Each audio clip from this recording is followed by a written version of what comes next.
Hello friends, good morning. നമ്മുടെ Kerala TV സീരിയലിലേക്ക് എല്ലാവർക്കും സ്വാഗതം. അങ്ങനെ നമ്മുടെ സുഭാഷിൻ്റെ കാര്യങ്ങളൊക്കെ സംസാരിച്ച് നിധിയും സുധീഷും കൂടി അങ്ങനെ അവിടെ ഇരിക്കുന്നു. ഈ സമയത്ത് നമ്മുടെ സുധീഷിൻ്റെ തള്ള് സഹിക്കാൻ മേലാതെ നിധി എഴുന്നേറ്റ് പോയി. അത് കഴിഞ്ഞ് പിന്നെ സുഭാഷ് അടുക്കളയിൽ ഓരോ കാര്യങ്ങൾ ആലോചിച്ചുകൊണ്ട് ഇങ്ങനെ നിൽക്കുക. നിധി അകത്ത് കയറി വന്ന് തൻ്റെ ഡ്രസ്സൊക്കെ മടക്കിയും വെച്ചുകൊണ്ടിരിക്കുക. അപ്പോൾ സുഭാഷ് ആണെങ്കിൽ അന്ന് പെണ്ണ് കണ്ട സമയത്ത് ആ പെങ്കൊച്ചുമായിട്ട് സംസാരിച്ച കാര്യങ്ങൾ, അപ്പോൾ ഈ വിവാഹത്തിന് എല്ലാവർക്കും താല്പര്യമാണ്, സുഭാഷ് ഏട്ടനെ എല്ലാവർക്കും ഇഷ്ടമായതാണ്, പക്ഷെ ആ വീട്ടിൽ വന്ന് താമസിക്കുന്നതിലേ പ്രശ്നമുള്ളൂ എന്ന് അന്ന് ആ പെങ്കൊച്ചു പറഞ്ഞ കാര്യങ്ങളെപ്പറ്റി അതാലോചിച്ചു. അതിനുശേഷം പിന്നെ ഇന്ന് അനിയന്മാർ അവർ കല്യാണം ആലോചിച്ച് വീണ്ടും ഇങ്ങോട്ട് വിളിച്ചു എന്ന് പറഞ്ഞതിനെ പറ്റിയുള്ള കാര്യങ്ങൾ ആലോചിച്ചു. അങ്ങനെ അങ്ങോട്ടും ഇങ്ങോട്ടും സംസാരിച്ചതും പറഞ്ഞതുമായിട്ടുള്ള എല്ലാ കാര്യങ്ങളും മനസ്സിലിങ്ങനെ ആലോചിച്ച് സുഭാഷ് ഇങ്ങനെ അവിടെ നിൽക്കുക അടുക്കളയിലെ. അപ്പോൾ നമ്മുടെ നിധി അങ്ങോട്ടേക്ക് കയറി വന്നു. നിധി വന്നു കഴിഞ്ഞപ്പോൾ സുഭാഷ് ഒന്ന് ചിരിച്ചു. ഒരു പാട്ടൊക്കെ വെച്ചാണ് നമ്മുടെ സുഭാഷ് അവിടെ നിൽക്കുന്നത്. ആഹാ, ഇതെന്താ സുഭാഷ് ഏട്ടാ ഒരേ പാട്ട് തന്നെ വീണ്ടും വീണ്ടും കേൾക്കുന്നത്, അത്രയ്ക്ക് ഇഷ്ടമാണ് ഈ പാട്ടെന്ന് നിധി സുഭാഷിനോട് ചോദിച്ചപ്പോൾ അതല്ല മോളെ, ഒന്ന് ആലോചിച്ച് നിന്നപ്പോഴേ പാട്ട് കേൾക്കാനായിട്ട് പറ്റിയില്ല, പാതി വഴി കഴിഞ്ഞു പോയി, അതുകൊണ്ട് തുടക്കം മുതലേ ഒന്നുകൂടി കേൾക്കാമെന്ന് വിചാരിച്ചതാണെന്ന് സുഭാഷ് പറയാം. അപ്പോൾ എന്തു പറ്റി സുഭാഷ് ഏട്ടന്? ആകെ ഡൗൺ ആണല്ലോ, എന്താ കാര്യം? അപ്പോൾ അതെന്താണെന്ന് അറിയത്തില്ലെന്നേ. അതെ, മനസ്സിനൊരു സുഖമില്ല, ചിലപ്പോൾ അതുകൊണ്ടായിരിക്കും. അവിടെ അവരെല്ലാവരും കല്യാണത്തെപ്പറ്റി പറഞ്ഞല്ലോ, അത് ഓർത്തിട്ട് എനിക്ക് ഈ പ്രശ്നമെന്നൊക്കെ ഇങ്ങനെ സുഭാഷ് പറയുമ്പം അതിനിപ്പോൾ എന്താ കുഴപ്പം, കല്യാണം നടക്കുന്നത് നല്ല കാര്യം തന്നെയല്ലേ എന്ന് ചോദിച്ചു കേട്ടോ.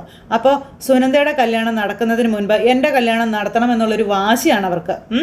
അതിനാണ് അവർ ധൃതി വെച്ച് കാര്യങ്ങളൊക്കെ തീരുമാനിക്കുന്നത്. അപ്പോൾ സുനന്ദയുടെ വിവാഹം ഇപ്പോഴല്ലേ ശരിയായത്, സുഭാഷ് ഏട്ടൻ അതിന് മുന്നേ ആലോചിച്ച് തുടങ്ങിയതല്ലേ എന്നിങ്ങനെ നമ്മുടെ നീതി ചോദിക്കുമ്പോൾ അതൊക്കെ ശരിയാ, പക്ഷേ പെട്ടെന്ന് ഇങ്ങനെ ഒരു ആലോചന വീണ്ടും വന്നപ്പോഴേ ഒരു ടെൻഷൻ, അതങ്ങോട്ട് വിശ്വസിക്കാൻ പറ്റുന്നില്ല.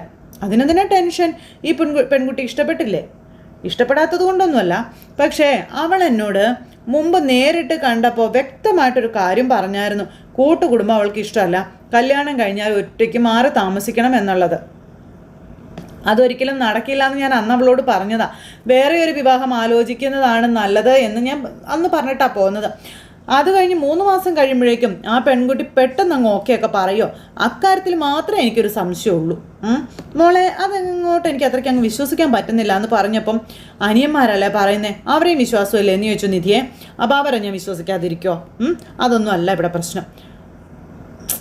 എന്തോ അന്ന് ഞാൻ പറ്റില്ല എന്ന് പറഞ്ഞപ്പോഴേ ആ കുട്ടി എന്നോട് ഓക്കെയും പറഞ്ഞു പിരിഞ്ഞു പോയതാണെന്ന കാര്യം സുഭാഷ് പറയാം.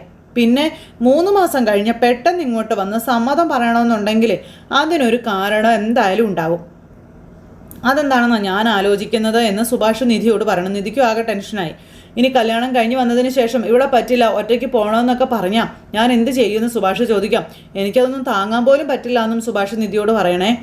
അങ്ങനെ അല്ല, ഇനി ഇങ്ങനെയായിരിക്കുമോ?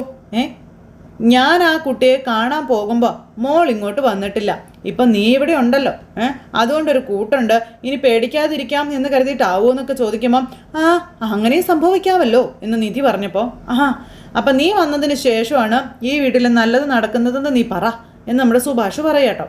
അങ്ങനെയാണെങ്കിൽ എനിക്ക് കുഴപ്പമൊന്നുമില്ല, പക്ഷേ അങ്ങനെ അല്ലെന്ന് വന്നു കഴിഞ്ഞാൽ അപ്പോൾ നമ്മൾ എന്ത് ചെയ്യും എന്ന് സുഭാഷ് ചോദിച്ചു. അന്നേരം സുഭാഷ് ഏട്ടാ തൽക്കാലം അത്രയും കൂടുതലൊന്നും ആലോചിക്കാൻ നിൽക്കണ്ടെന്നേ, ഇവിടെ എല്ലാവരും സുഭാഷ് ഏട്ടൻ്റെ നല്ലത് മാത്രമല്ല ആഗ്രഹിക്കുന്നുള്ളൂ, നല്ലത് തന്നെ നടക്കുമെന്നേ, ധൈര്യമായിട്ടിരിക്കാൻ പറഞ്ഞു.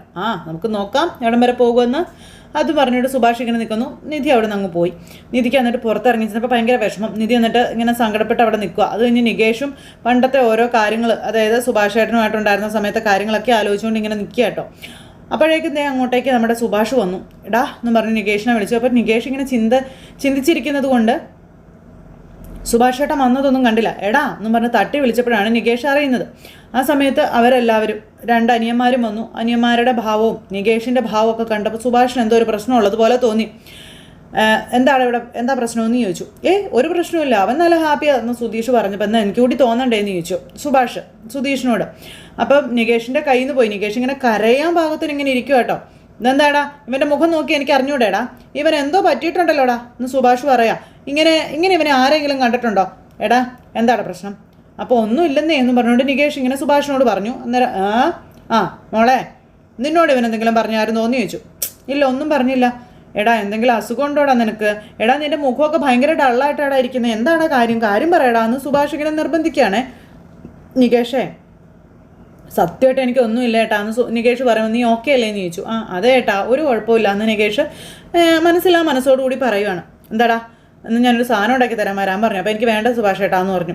എടാ എന്താണെന്ന് അറിയുന്നതിന് മുന്നേ നീ വേണ്ടാന്ന് പറയുകയാണോ? അത് ഞാനിപ്പോൾ എഴുന്നേറ്റതേ ഉള്ളൂ, ഞാൻ പല്ലു പോലും തേച്ചിട്ടില്ല. ശരി ആയിക്കോട്ടെ. അതെ, ബ്രേക്ക്ഫാസ്റ്റ് ഇടിയപ്പം മുട്ടക്കറി മതിയോ? അപ്പോൾ ചേട്ടൻ്റെ ഇഷ്ടം പോലെ എന്ന് നമ്മുടെ നികേഷ് എന്ന് പറഞ്ഞുകൊണ്ട് അവരെല്ലാവരും ഇങ്ങനെ നികേഷിനെ തന്നെ നോക്കുക കേട്ടോ. അപ്പോൾ അത് കൊള്ളാം, അത് ശരി, എന്ന് എഴുതിയപ്പം കിട്ടിയ അത്രയും സന്തോഷമുള്ള ഒരുത്തനാ, എന്നിട്ടിപ്പോൾ എൻ്റെ ഇഷ്ടം മതിയെന്ന്. ഇയാൾ കൊള്ളാലോ എന്ന് പറഞ്ഞിട്ട് സുഭാഷ് ഇങ്ങനെ നിൽക്കുക കേട്ടോ. ആ സമയത്ത് സുധീഷ് ഇവന് കാര്യമായിട്ടെന്തോ പറ്റിയിട്ടുണ്ട് കേട്ടോ എന്ന് പറഞ്ഞു സുഭാഷ്. ഒന്നുമില്ല, പ്രശ്നമൊന്നുമില്ല എന്നും പറഞ്ഞിങ്ങനെ അന്നേരം നമ്മുടെ സുഭാഷിനോട് സുധീഷ് പറഞ്ഞു. അങ്ങനെ നിൽക്കുമ്പോൾ നമ്മുടെ നിധിയുടെ ഫോണിലേക്ക് കോൾ വന്നു. അപ്പോൾ നിധി ഫോൺ ഇങ്ങനെ എടുത്ത് നോക്കുക കേട്ടോ. ഹലോ പറഞ്ഞോ, ഞാൻ കവിതയാന്ന് പറഞ്ഞു. എനിക്ക് മനസ്സിലായി, ഞാൻ സുഭാഷ് ഏട്ടനെ വിളിച്ചായിരുന്നു, എടുത്തില്ല എന്ന് പറഞ്ഞു കേട്ടോ. അന്നേരത്തേക്ക് നിധിക്ക് വല്ലാത്ത പോലെ, ഈ നേരത്തെ വീട്ടിലുണ്ടാകുമല്ലോ എന്ന് കരുതിയാണ് വിളിച്ചത്, വീട്ടിലുണ്ടോ എന്ന് ചോദിച്ചപ്പോൾ ഉണ്ടെന്ന് പറഞ്ഞു. ഒന്ന് കൊടുക്കാവോ എന്ന് ചോദിച്ചു. കൊടുക്കാമല്ലോ എന്ന് പറഞ്ഞു. നിധി ഫോൺ കൊടുത്തു. അപ്പോൾ കവിതയാന്ന് പറഞ്ഞു, സംസാരിക്കാൻ പറഞ്ഞു. അപ്പോൾ എനിക്ക് വേണ്ടാന്ന് സുഭാഷ് പറഞ്ഞു. മേടിക്കേട്ടാ, കുട്ടിക്ക് എന്താ സംസാരിക്കാനുള്ളതെന്ന് കേൾക്കാമല്ലോ എന്ന് പറഞ്ഞുകൊണ്ട് ഇവരിങ്ങനെ പറയാം. അങ്ങനെ നിർബന്ധിച്ച് സുഭാഷിന് കൊടുത്തു. എന്നിട്ട് സുഭാഷ് ആ ഫോണുമായിട്ട് പുറത്തേക്ക് പോയിട്ട് ആ പെൺകുട്ടിയായിട്ട് സംസാരിക്കുക കേട്ടോ. അപ്പോൾ എനിക്കിത് വിശ്വസിക്കാൻ പറ്റുന്നില്ല എന്നും കറങ്ങിത്തിരിഞ്ഞ അവസാനം ഇത് നമ്മുടെ അടുത്ത് തന്നെ എത്തിയല്ലോ എന്ന് ഓർക്കുമ്പോൾ എന്ന് കവിത പറഞ്ഞു. സുഭാഷ് അന്നേരം ഒന്ന് ചിരിച്ചു. അല്ല, നിങ്ങളെന്ന് വന്നു പോയതിന് ശേഷം എനിക്ക് കുറേ ആലോചനകളൊക്കെ വന്നിരുന്നു, എനിക്ക് അത്രയ്ക്ക് അങ്ങോട്ട് ബോധിച്ചില്ല എന്ന് കവിത പറയാം. സുഭാഷ് ഒന്നും മിണ്ടുന്നില്ല കേട്ടോ. എനിക്ക് ഇഷ്ടമായ ചിലർ വീട്ടുകാർക്കും ബോധിച്ചില്ല എന്ന് പറഞ്ഞു. അപ്പോൾ സുഭാഷ് ഒന്ന് ചിരിച്ചു. അപ്പോഴത്തേക്ക് നികേഷൊക്കെ ഇങ്ങനെ പതുക്കെ വരുക, എന്താ സംസാരിക്കുന്നേ എന്നറിയാനായിട്ട്. നമ്മുടെ കല്യാണം കഴിഞ്ഞ് എത്ര വർഷം കഴിഞ്ഞാലും ആദ്യം കാണാൻ വന്നപ്പോൾ പരിപ്പോട ഉണ്ടാക്കാൻ പഠിപ്പിച്ചത് ഞാൻ മറക്കില്ല എന്ന് കവിത പറയാട്ടോ. അന്നേരം സുഭാഷ് ഒന്ന് ചിരിച്ചു. അപ്പോൾ അനിയന്മാർ എന്തായിരിക്കും പറയുന്നതെന്ന് പറഞ്ഞുകൊണ്ട് ഇങ്ങനെ അവിടെ നിൽക്കുകയാണ്, കഥ പറയാനായിട്ടുള്ള കാര്യങ്ങൾ കേൾക്കാൻ. അപ്പോൾ നിങ്ങളുടെ ആ ഇന്നസെൻസ് എനിക്ക് ഫാമിലിക്ക് ഒരുപാട് ഇഷ്ടമായി എന്നും കവിത ഇങ്ങനെ സുഭാഷിനോട് പറയാം. സുഭാഷ് വന്നിട്ട് തിരിച്ച് അതിനൊക്കെ പറയുന്നുണ്ട് കേട്ടോ. അപ്പോൾ ചിരിക്കുന്നുണ്ട്. അപ്പോൾ ഒന്നും പറഞ്ഞിട്ടില്ലെന്നാണ് തോന്നുന്നതെന്ന് സുധീഷ് പറഞ്ഞു. അപ്പോൾ ശരിയാണെന്ന് നികേഷ്, നിങ്ങൾ വാ, ഇതൊന്നും ശരിയല്ല എന്നും പറഞ്ഞുകൊണ്ട് നിധി എന്നിട്ട് ഇവരെ വിളിച്ചുകൊണ്ട് അകത്തേക്ക് കയറിപ്പോയി. അങ്ങനെ അവർ 4 പേരും അകത്തേക്ക് കയറി പോയി കഴിഞ്ഞപ്പോൾ ഇവർ തോരാതെ സംസാരിച്ചുകൊണ്ടിരിക്കുക, ഒരുപാട് സംസാരിക്കുന്നു. സുഭാഷിനും ഭയങ്കര സന്തോഷം. അതെല്ലാം കഴിഞ്ഞതിന് ശേഷം പിന്നെ കാണിക്കും നമ്മുടെ സുധീഷ് ഒരു ചേച്ചിയും കൊണ്ട് വണ്ടിയിൽ പോവാം. അപ്പോൾ മേഡത്തിന് സുഖമല്ലേ എന്നൊക്കെ ചോദിച്ചു കേട്ടോ. അപ്പോൾ സുഖമായിരിക്കുന്നു, കുഴപ്പമൊന്നുമില്ല എന്നൊക്കെ മേഡം ഇങ്ങനെ പറഞ്ഞു. അപ്പോൾ ട്രാവൽസിലേക്ക് വിളിച്ച് ഡ്രൈവറെ അയക്കാൻ പറഞ്ഞപ്പോൾ സുധീഷ് വരുന്നതെന്ന് ഞാൻ അറിഞ്ഞില്ല കേട്ടോ. അപ്പോൾ കുറച്ച് കാലമായിട്ട് നല്ല തിരക്കിലായിരുന്നു മേഡം എന്ന് സുധീഷ് പറയാം. അപ്പം ഇന്നിപ്പം മേഡം ആയതുകൊണ്ടാട്ടോ ഞാൻ വന്നത്. അപ്പോൾ എൻ്റെ ഡ്രൈവർ പെട്ടെന്ന് വിളിച്ച് വരില്ല എന്ന് പറഞ്ഞതെന്ന് സുധീഷിനോട് മേഡം പറഞ്ഞു. എന്താ കുറച്ച് കാലമായിട്ട് തിരക്കായിരുന്നു പറഞ്ഞത്? ട്രാവൽസിൻ്റെ ഓട്ടോ ആയിരുന്നു എന്നൊക്കെ ചോദിക്കുമ്പോൾ അത് പിന്നെ കല്യാണമായിരുന്നു മേഡം എന്ന് പറഞ്ഞു. സുധീഷിൻ്റെയോ? അതെ മേഡം. അപ്പോൾ അറിഞ്ഞില്ലല്ലോ, എല്ലാം പെട്ടെന്നായിരുന്നേ. കെട്ട് കഴിഞ്ഞ് വീട്ടിലേക്ക് ചെല്ലുമ്പോഴാണ് അവർ തന്നെ കാര്യം അറിയുന്നതെന്ന് പറഞ്ഞു. അപ്പോൾ അതെന്ത് പറ്റിയെന്ന് മേഡം ചോദിച്ചു. അപ്പോൾ ലവ് മാരേജ് ആയിരുന്നു എന്ന് ചോദിച്ചപ്പം അത് ഇത്തിരി അഡ്വഞ്ചറസ് മാരേജ് ആയിരുന്നു മേഡം എന്ന് പറഞ്ഞു. കുട്ടി എവിടുന്നാ എങ്ങനെയാന്നൊക്കെ ചോദിച്ചു. അപ്പോൾ ഇന്ന സ്ഥലത്തു നിന്നാണെന്ന് പറഞ്ഞു. അത്ര ദൂരത്തുനിന്ന് ലവ് മാരേജോ എന്ന് ചോദിച്ചപ്പം അതൊരു വലിയ കഥയാണ് മേഡം എന്നൊക്കെ പറഞ്ഞു. അപ്പോൾ ഞാൻ അവിടെ ഡ്രൈവറായിട്ട് പോയതാ, അങ്ങനെ സംഭവിച്ചാന്ന് പറഞ്ഞു. ജോലിക്കിടയിൽ പ്രേമോ? ആ വീട്ടുകാർ പ്രശ്നം ഉണ്ടാക്കിയില്ലേ എന്ന് ചോദിച്ചു. അതിനുശേഷം പിന്നെ നമ്മുടെ മേഡത്തിനോട് വിവരങ്ങളെല്ലാം സുധീഷ് പറയാം. കഥകളെല്ലാം കേട്ട് കഴിഞ്ഞപ്പോഴത്തേക്കും മേഡം അന്തം വിട്ടിങ്ങനെ പോയി. ലാസ്റ്റ് നമ്മുടെ നിധിയുടെ സർട്ടിഫിക്കറ്റ് കത്തിച്ച കാര്യം വരെ നമ്മുടെ സുധീഷ് പറഞ്ഞു. അപ്പോൾ ആക്ച്വലി കോളേജ് റീഅപ്ലൈ ചെയ്യാൻ വേണ്ടി പോയതായിരുന്നു. അവിടെയും അവളുടെ വീട്ടുകാരും ഒന്ന് പ്രശ്നം ഉണ്ടാക്കി. കൂടെ പോയ എൻ്റെ അച്ഛനെ കത്തി കൊണ്ട് കുത്തുക വരെ ചെയ്തു എന്ന് പറഞ്ഞു. അയ്യോ, എന്നിട്ട് പരാതിയൊന്നും കൊടുത്തില്ലേ എന്നാ മേഡം ചോദിച്ചു കേട്ടോ. അപ്പോൾ ഒരു കാര്യമില്ല മേഡം, അങ്ങനെയൊന്നും കൊടുത്തിട്ട് അത്ര വലിയ പാർട്ടീസാണ് മേഡം അവർ. പക്ഷേ അവളൊരു പാവമാണെന്നും സർട്ടിഫിക്കറ്റ്സ് കത്തിച്ച കാര്യവും പറഞ്ഞ് എന്നും ഒരേ കരച്ചിലാണെന്ന കാര്യമൊക്കെ ഇങ്ങനെ പറഞ്ഞു. പിന്നെ മേഡം യൂണിവേഴ്സിറ്റിയിൽ നിന്ന് നേരിട്ട് വാങ്ങിക്കാൻ ഒന്ന് ഹെൽപ്പ് ചെയ്യാൻ പറ്റുമോ എന്നിങ്ങനെ സുധീഷ് ചോദിച്ചു കേട്ടോ. അവൾ ഗോൾഡ് മെഡലോട് കൂടി പാസ്സായ ആളാണ്. സ്വന്തമായിട്ടൊരു ജോലി വേണമെന്നുള്ളതാണ് അവളുടെ ഏറ്റവും വലിയ ആഗ്രഹം എന്ന കാര്യമൊക്കെ സുധീഷ് പറയാം. അവളുടെ ആഗ്രഹങ്ങൾ സാധിച്ചു കൊടുക്കാൻ പറ്റിയില്ലെങ്കിൽ പിന്നെ ഞാനവളെ കൂട്ടിക്കൊണ്ട് വന്നതിൽ എന്താ അർത്ഥമാണ് മേഡം ഉള്ളത്? ഒന്ന് സഹായിക്കാൻ പറ്റുമോ എന്ന് ചോദിച്ചപ്പോൾ പിന്നെന്താ സുധീഷേ, ഞാൻ സഹായിക്കാമല്ലോ എന്ന് മേഡം സുധീഷിനോട് പറഞ്ഞു. സുധീഷിന് സമാധാനമായി. അടുത്ത ട്യൂസ്ഡേ വൈഫിനെയും കൂട്ടി യൂണിവേഴ്സിറ്റിയിലേക്ക് വാ, ഞാൻ ശരിയാക്കി തരാട്ടോ എന്ന് പറഞ്ഞു. ശരിക്കും താൻ വാടോ എന്ന് പറഞ്ഞു. ഗോൾഡ് മെഡൽ വാങ്ങിയ കുട്ടിയല്ലേ, അവളുടെ ആഗ്രഹം പോലെ നല്ലൊരു ജോലി തന്നെ അവൾക്ക് കിട്ടട്ടെ. സർട്ടിഫിക്കറ്റ്സ് അതിനൊരു തടസ്സമൊന്നും ആവില്ല എന്നും പറഞ്ഞു. അപ്പോൾ ഒരുപാട് താങ്ക്സ് മാഡം, ഒത്തിരി നന്ദിയുണ്ട് മാഡം എന്നൊക്കെ പറഞ്ഞ് സുധീഷ് ഇങ്ങനെ ഭയങ്കര ഹാപ്പിയായി. അങ്ങനെ മേഡവും സുധീഷും സംസാരിച്ചു. മേഡത്തിനെ വിടേണ്ടടുത്ത് കൊണ്ടുവിടുകയും ചെയ്തു. അത് കഴിഞ്ഞ് പിന്നെ കാണിക്കാൻ നമ്മുടെ അച്ഛനെ ആദ്യമായിട്ട് അച്ഛൻ അടുക്കളയിൽ കയറി നിൽക്കുക, പാട്ടൊക്കെ പാടി പാത്രമൊക്കെ പൊക്കി നോക്കുക. പൊക്കി നോക്കി കുറച്ചിങ്ങ് വന്നപ്പോഴത്തേക്ക് അവിടെ എന്തോ ഒരു സാധനം ഇരിക്കുന്നത് കണ്ടു. അതെടുത്ത് കഴിച്ചു. കൊള്ളാലോ, സൂപ്പറാണല്ലോ എന്ന് പറഞ്ഞെടുത്ത് കഴിച്ചു. അപ്പോൾ ഇങ്ങനെ കൈയിട്ട് കഴിച്ചു, അതായത് ഉണ്ടാക്കി വെച്ചിരിക്കുന്നതിൽ നിന്ന് കൈയിട്ടെടുത്ത് അച്ഛൻ കഴിച്ചു. അപ്പോൾ അത് കണ്ടുകൊണ്ട് നിധിയും നികേഷും കൂടെ വന്നു. എന്ത് പണി ഈ കാണിക്കുന്നത്, ഇങ്ങനെ ഒരിക്കലും ചെയ്യരുതെന്ന് പറഞ്ഞിട്ടില്ല, പിന്നെ എന്താ എന്നാൽ പിന്നെ കയാലിട്ട് പാരാടാന്ന് പറഞ്ഞ അച്ഛൻ. നോക്കി കേട്ടത്തി, ഈ സ്പൂൺ എടുത്തൊന്ന് കഴിച്ചൂടെ, എന്നിട്ട് തുറന്നു വെച്ചിട്ട് പോവുകയും ചെയ്തു. എവിടെയൊക്കെ ചെന്നിരിക്കുന്നതാണെന്നൊക്കെ ഇങ്ങനെ നികേഷ് ചോദിച്ചു. അവിടുത്തെ ചെളിയൊക്കെ ഈ കറിക്കുള്ളിലാകണമെന്ന് നികേഷ് ചോദിക്കാം. ഇത് മറ്റുള്ളവർക്കും കഴിക്കാനുള്ളതല്ലേ എന്നൊക്കെ ചോദിച്ചപ്പോൾ നീ ഒന്ന് പോടാക്കാം, അവൻ്റെ ഒരു വെടിപ്പും ശുദ്ധിയും, എനിക്ക് ഇങ്ങനെ കഴിക്കാനേ ഇഷ്ടമുള്ളൂ, ഇനി ഇങ്ങനെ കഴിക്കുകയും ചെയ്യുമെന്ന് പറഞ്ഞു വീണ്ടും അതിൽ നിന്ന് കൈയിട്ടെടുത്ത് അച്ഛൻ കഴിച്ചു. ആ സമയത്ത് സൂപ്പർ അടിപൊളി എന്നൊക്കെ പറഞ്ഞുകൊണ്ട് ഇങ്ങനെ വീണ്ടും എടുത്ത് കഴിച്ച് അതവിടെ എടുത്ത് വെച്ചിട്ട് അച്ഛൻ അങ്ങ് പോയി. അപ്പോൾ ഒന്ന് നിൽക്കണം എന്ന് നിധി പറഞ്ഞു. എവിടെ നിൽക്കാൻ, അച്ഛൻ്റെ പാടിന് പോയി. ഒന്ന് നിൽക്കണം എന്ന് പറഞ്ഞു നിധി പിന്നാലെ വീണ്ടും ചെന്നു. തുടങ്ങിയെന്ന് പറഞ്ഞുകൊണ്ട് ഇങ്ങനെ നിൽക്കാം. ഒരു കഷ്ണം ഇറച്ചി കൈകൊണ്ട് കഴിച്ചതിന് ഇനി നിനക്കും എന്നെ ചീത്ത വിളിക്കണോ വേണ്ടേന്ന് ചോദിച്ചപ്പം സുഭാഷ് ഏട്ടന് വേണ്ടി പെണ്ണ് നോക്കി വീട്ടിൽ നിന്ന് ഉച്ചതിരിഞ്ഞ ആൾക്കാർ വരുന്നുണ്ടെന്ന് പറഞ്ഞു. അവരെന്തിനാ വീണ്ടും വരുന്നേ, ഒരിക്കലും വന്നിട്ട് പോയതല്ലേ എന്ന് ചോദിച്ചു. ഇത് കല്യാണം ഉറപ്പിക്കാൻ വരുന്നതാണെന്നും അവർ വരുമ്പോൾ അച്ഛൻ ഇവിടെ ഉണ്ടാവണം, എവിടെയും പോകരുത് കേട്ടോ എന്ന് നിധി പറഞ്ഞു. എപ്പോഴാണ് അവർ വരുന്നേ, ഉച്ചതിരിഞ്ഞ് അവർ വരുന്നതെന്ന് പറഞ്ഞു. ശരി ഉണ്ടായേക്കാം എന്ന് പറഞ്ഞ അച്ഛൻ അവിടെ നിന്ന് അങ്ങോട്ടേക്ക് പോയി. അപ്പോൾ നികേഷും നിധി ഇങ്ങനെ അവിടെ നിൽക്കുന്നു.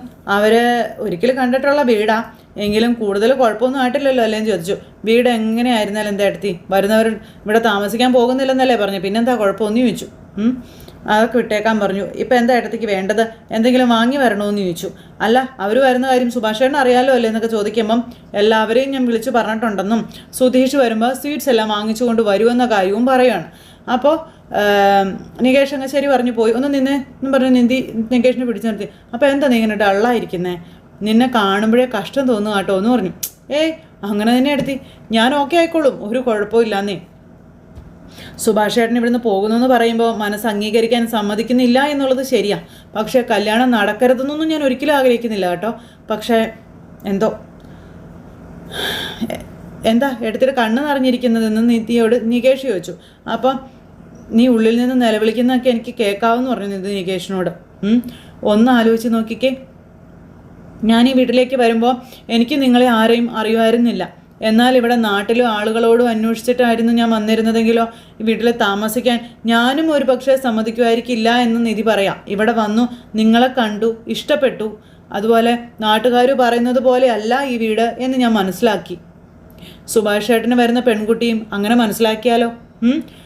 അപ്പോൾ വീണ്ടും എല്ലാവരും കൂടി ഒന്നിച്ച് താമസിക്കാൻ കഴിഞ്ഞൊരു സാഹചര്യം ഉണ്ടായാലോ എന്ന് ചോദിച്ചു. അപ്പോൾ ഏട്ടത്തിയെ പോലെ ആയിരിക്കും ഏട്ടത്തി എല്ലാവരും? ഒരിക്കലും അല്ല ഏട്ടത്തി, ചിലപ്പോൾ അവർ വീട്ടിലേക്ക് വരികയില്ലെന്നാണോ പറയുന്നെങ്കിലോ? അപ്പോൾ ഏട്ടത്തി സുഭാഷ് ഏട്ടൻ തനിയെ പോകുന്നത് കൊണ്ട് എനിക്കൊരു പ്രശ്നവുമില്ല, പക്ഷേ സുഭാഷ് ഏട്ടനെ നമ്മൾ കാണാൻ പാടില്ലെന്നൊക്കെ നാളെ അവർ പറഞ്ഞു കഴിഞ്ഞാൽ എന്ത് ചെയ്യും? അപ്പോൾ അങ്ങനെയൊന്നും ഒരിക്കലും സംഭവിക്കില്ല. നീ എന്തിനാ ഇങ്ങനെ നെഗറ്റീവായിട്ട് ചിന്തിക്കുന്നേ, അതിൻ്റെ ആവശ്യമൊന്നുമില്ല എന്ന് പറഞ്ഞു. അപ്പോൾ സുഭാഷ് ഏട്ടൻ പോകും, കുറച്ച് നാൾ കഴിഞ്ഞാൽ ഏട്ടത്തിയും പോകും, അതോടെ ഈ വീടല്ലാതെ ആവില്ലേന്ന് ചോദിച്ചു. വീണ്ടും ഈ വീടൊരു നരകമായി മാറുമെന്നും നികേഷ് നിധിയോട് പറയുക. ഈ വീട്ടിലേക്ക് വരാൻ ഒരു കാരണം പോലും ഇല്ലാണ്ടാകും, അതോടെ ഞാനും എങ്ങോട്ടെങ്കിലൊക്കെ പോകുമെന്നും പറഞ്ഞ് നമ്മുടെ നികേഷ് പറയുക. അപ്പം അങ്ങനെയൊന്നും നീ പറയല്ലേ നികേഷ്, നീ എങ്ങോട്ട് പോകാനാണെന്ന് ചോദിച്ചു നിധി. ഏട്ടത്തി ഒരു ദിവസം ഇവിടെ വിട്ട് പോകത്തില്ലേ? അപ്പോൾ ഈ വീട്ടിൽ ഞാൻ ഈ വീട്ടിലേക്ക് വരാൻ ഏട്ടത്തിക്ക് ഒരു കാരണമില്ലെന്ന് എനിക്കറിയാം. ഞങ്ങളോട് കഷ്ടം തോന്നിയിട്ടാ തൽക്കാലം ഇവിടെ കഴിയുന്നതെന്നും എനിക്കറിയാം. എന്ന് കരുതി എന്നും കൂടെ ഉണ്ടാകണമെന്ന് ഞങ്ങൾക്ക് നിർബന്ധം പിടിക്കാൻ പറ്റുമോ? അത് വലിയൊരു സ്വാർത്ഥതയാവത്തില്ലേ എന്നൊക്കെ നികേഷ് ചോദിക്കുക കേട്ടോ. അങ്ങനെ നമ്മുടെ നികേഷും നിധിയും കൂടെ സംസാരിച്ചുകൊണ്ടിരിക്കുന്നു. അപ്പോൾ ഇങ്ങനെ ഇവർ ഇതിനെപ്പറ്റി സംസാരിച്ചുകൊണ്ടിരിക്കുമ്പോൾ അവൻ ആ പെങ്കൊച്ചുമായിട്ട് സംസാരിക്കുമ്പോൾ വിവരങ്ങളെല്ലാം അറിയില്ലേ എന്ന് അച്ഛൻ ചോദിച്ചു. എനിക്ക് എൻ്റെ അനിയന്മാരെ വിട്ടു വരാൻ പറ്റത്തില്ലെന്ന് അവൻ നിർബന്ധം പിടിക്കത്തില്ലേ എന്ന് ചോദിച്ചു. അപ്പം എന്ത് ചെയ്യുമെന്ന് ചോദിച്ചു. അതൊന്നും ഏട്ടത്തിക്കല്ലേ ചോദിക്കല്ലേ ഏട്ടത്തി, അത് നിന്നോട് പറഞ്ഞോ ചോദിക്കത്തില്ല എന്ന്? എടാ പിന്നെ വരുന്നതുപോലെ വരട്ടെ. പിന്നെ സ്വീറ്റ്സ് അലുവയൊക്കെ ഞാൻ വാങ്ങിച്ചുകൊണ്ട് വന്നോളാം, അതിനുവേണ്ടി നീ എങ്ങോട്ടും പോകാൻ നിൽക്കണം, നീ ഇവിടെ നിന്നോളാം പറഞ്ഞിട്ട് അച്ഛൻ അങ്ങ് ഇറങ്ങിപ്പോയി. അപ്പോൾ സുഭാഷ് ഏട്ടന് വലിയ കുഴപ്പങ്ങളോ കാര്യങ്ങളോ ഒന്നുമില്ല, പക്ഷെ നിങ്ങൾ സമ്മതിക്കാതിരുന്നത് എങ്ങനെയാണെന്നൊക്കെ ചോദിച്ചു കേട്ടോ. പിന്നെ ഇപ്പോൾ സാധനം മേടിക്കാൻ അച്ഛൻ പോകുന്നതിൽ നീ എന്തിനാ തടസ്സം പറയുന്നത്? അതിൻ്റെ ഒന്നും ആവശ്യമില്ല, ഇത്രയും കൊല്ലം ജീവിച്ചൊരു മനുഷ്യനല്ലേ, അപ്പോൾ പിന്നെ നല്ലതും ചീത്തയൊക്കെ തിരിച്ചറിയാം, അച്ഛൻ വാങ്ങി വന്നോളൂ എന്ന് നീതി പറയുകയാണ്. അങ്ങനെ അവരവിടെ നിൽക്കുന്നു. അതേ സമയത്ത് പിന്നെ വീട്ടിൽ സ്പ്രേ ഒക്കെ അടിച്ച് മൊത്തത്തിൽ ഒരു സെറ്റപ്പ് കാര്യങ്ങളൊക്കെ വരുത്തും നമ്മുടെ സുധീഷ്. അവർ വന്നിരിക്കുമ്പോൾ ഒക്കെ ഒരു ഇത് വേണമല്ലോ, അങ്ങനെ നിധി അവരെ കാത്തു നിൽക്കുന്നു. അപ്പോഴത്തേക്ക് അച്ഛൻ കടയിൽ പോയിട്ട് തിരിച്ചു വന്നു. കുറച്ച് കഴിഞ്ഞപ്പോഴത്തേക്കും പെണ്ണിൻ്റെ വീട്ടുകാർ വന്നു. അപ്പോൾ സുഭാഷ് ചേട്ടാ അതെ അവർ വന്നു എന്ന് പറഞ്ഞ് ഓടി ചെല്ലുമോ നികേഷ്. സുഭാഷ് ചേട്ടൻ എന്താ ഇവിടെ ഇങ്ങനെ ചുമ്മാ ഇരിക്കുന്നത്, വന്നേ ഇങ്ങോട്ട് വന്ന് ആക്റ്റീവ് ആയിക്കേ എന്നൊക്കെ പറഞ്ഞ് അപ്പോഴത്തേക്കും പെണ്ണിൻ്റെ വീട്ടുകാർ അങ്ങോട്ടേക്ക് വന്നു. അപ്പോൾ നമസ്കാരമൊക്കെ പറഞ്ഞു വരും. അപ്പോൾ വീട്ടിലേക്ക് വന്നു കഴിഞ്ഞപ്പോഴത്തേക്കും അവർക്ക് ഭയങ്കര ഒരു ബുദ്ധിമുട്ട് ഇതൊക്കെ കണ്ടു കഴിഞ്ഞപ്പോൾ, വീടും കാര്യങ്ങളൊക്കെ കണ്ടു കഴിഞ്ഞപ്പോൾ പിന്നെ അകത്തേക്ക് കയറി വന്നപ്പോൾ ഇവർ ആൾക്കാരെയൊക്കെ കണ്ടു. അന്നേരം ഒരു ചിരിയൊക്കെ ചിരിച്ചിങ്ങനെ അവർ വന്നിരിക്കും കേട്ടോ. അങ്ങനെ വിവരങ്ങളെല്ലാം ഇവർ സംസാരിക്കുവാണ്. അങ്ങനെ സുഭാഷിൻ്റെ കല്യാണം ഉറപ്പിച്ച് കഴിഞ്ഞിരിക്കുന്നു. അപ്പോൾ അങ്ങനെ ഒരു സിറ്റുവേഷനും കാര്യങ്ങളും കാണിച്ചുകൊണ്ടാണ് ഇന്നത്തെ കഥ അവസാനിച്ചത്. അപ്പോൾ എല്ലാവരും കാത്തിരുന്ന് കാണണേ. എല്ലാവർക്കും ടാറ്റാ.